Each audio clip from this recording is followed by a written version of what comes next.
Les médias traditionnels ont toujours été le moteur de notre société contemporaine. Cependant, les médias traditionnels canadiens connaissent une crise majeure ces dernières années qui ne cesse de créer un fossé entre eux et la population. Au Québec, les médias traditionnels sont mis sur le côté par la jeune génération pour des médias plus modernes et dans l'air du temps. 69% des jeunes de 18 à 24 ans utilisent les médias sociaux et les journaux en ligne pour s'informer. De plus, on peut voir que les 18 à 34 ans utilisent principalement leur téléphone intelligent pour s'informer. Les jeunes de 18 à 34 ans se montrent moins satisfaits de la performance des médias sur tous les critères analysés comme le ton, la pertinence ou la compréhension. Entre méfiance vis-à-vis de la véracité des médias traditionnels, pluralité des sources d'information et enjeux démocratiques, nous allons voir dans quelle mesure les jeunes de 18 à 34 ans délaissent-ils les informations d'actualité des médias traditionnels. Pour nous éclairer sur la perte de confiance envers les journalistes et la crise des médias, qui de mieux que Philippe Papineau, je suis journaliste au Devoir. Je couvre les médias et la musique depuis presque 18 ans au Devoir. Il y a une chose très importante avec les fausses nouvelles, c'est qu'une fausse nouvelle, c'est pas une nouvelle qui déplaît à la personne qui est concernée par cette nouvelle-là.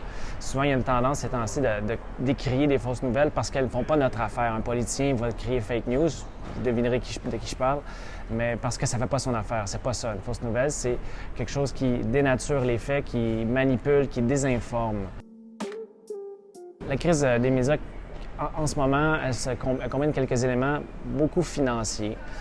Entre autres parce que les modèles d'affaires traditionnels des médias se basaient beaucoup sur la publicité.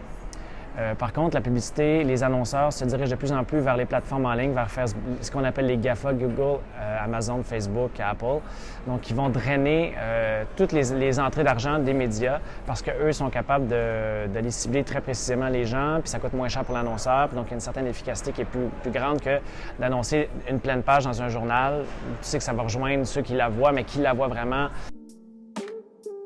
C'est sûr que le métier de journaliste est un peu malmené dans l'œil du public. Pour toutes sortes de bonnes ou mauvaises raisons, je dirais. Il y a peut-être eu si on fait un examen de conscience de la profession, une petite paresse ou on a peut-être pris le monde pour acquis. On a moins commencé à justifier nos affaires. Il y a peut-être certaines libertés qui ont été prises ou on a moins expliqué comment ça se faisait l'information. Et donc, quand les gens ne savent pas comment les choses sont faites, on se méfie.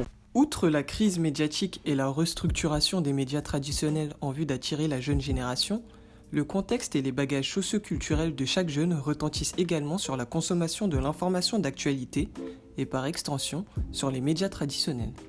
3 étudiants avec divers niveaux de scolarité nous ont partagé leur habitude de consommation d'informations d'actualité. C'est beaucoup trop de négativité. On dirait que à chaque fois qu'on regarde les nouvelles, le monde s'empire de plus en plus. Je trouve qu'il n'y a pas assez de positivité dans les nouvelles.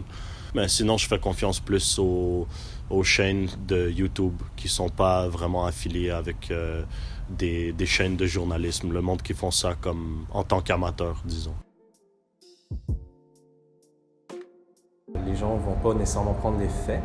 Ils vont plutôt voir un mouvement social.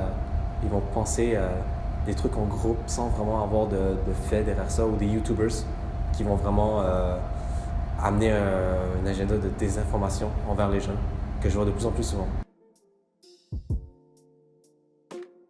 Quand, mettons, on est dans les transports en commun, c'est pas rare qu'on est, mettons, sur Instagram, on est sur les médias sociaux, que sur des plateformes, sur, mettons, des pages de journaux ou des sites d'actualité.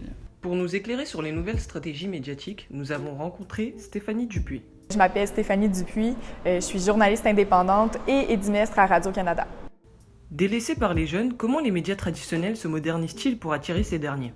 Oui, il y a un grand effort qui est fait pour aller cibler la jeunesse parce qu'on ne se le cachera pas, elle a un peu été délaissée dans les dernières années. Il y a un autre département à Radio-Canada qui a été créé, ça s'appelle RAD. C'est comme un incubateur, en fait. On fait des essais avec ça, puis ça s'adresse complètement juste aux jeunes, là. C'est une autre façon de présenter l'information de façon beaucoup plus dynamique, avec beaucoup de design. On va aller chercher des sujets qui vont intéresser les jeunes, qu'on va traiter de façon différente vraiment. Selon le Centre d'études des médias, il ne faut pas baisser les bras. La presse écrite est le principal fournisseur de nouvelles, analyses et commentaires sur ce qui se passe dans nos communautés.